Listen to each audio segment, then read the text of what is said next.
Hi, it's Joey Reynolds with my glasses on. When I do this, and it's not a TED Talk, it's a Joe Talk, and it gets serious here.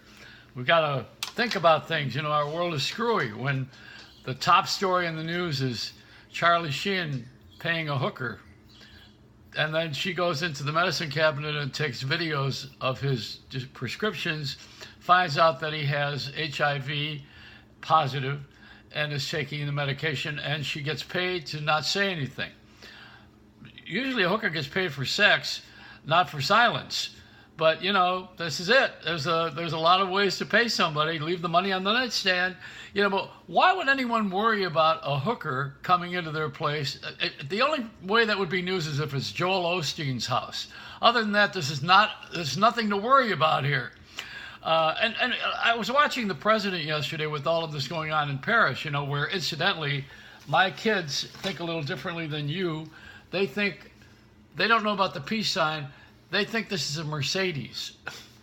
So that's it. You know, we got a different world. The president was talking yesterday on television about how we need to let a certain amount in and let the refugees in, and how we're all refugees to begin with.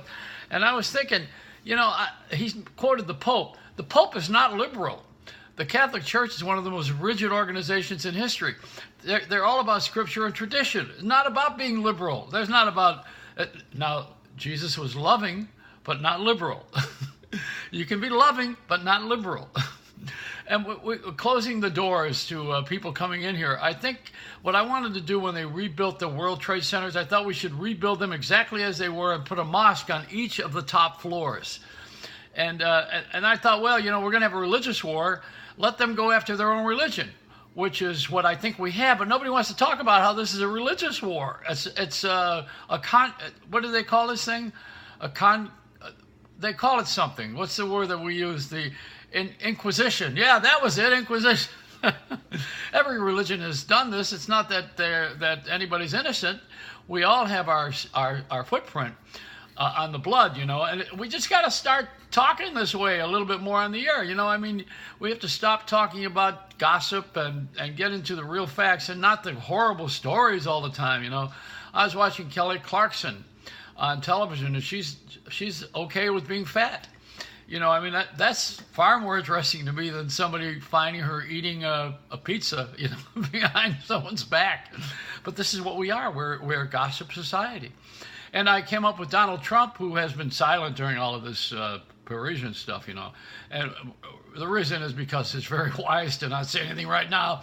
Unlike me, I'm outspoken, but I'm on a limited budget, you know. I mean, see, nobody can take too much away from me because I don't have that much.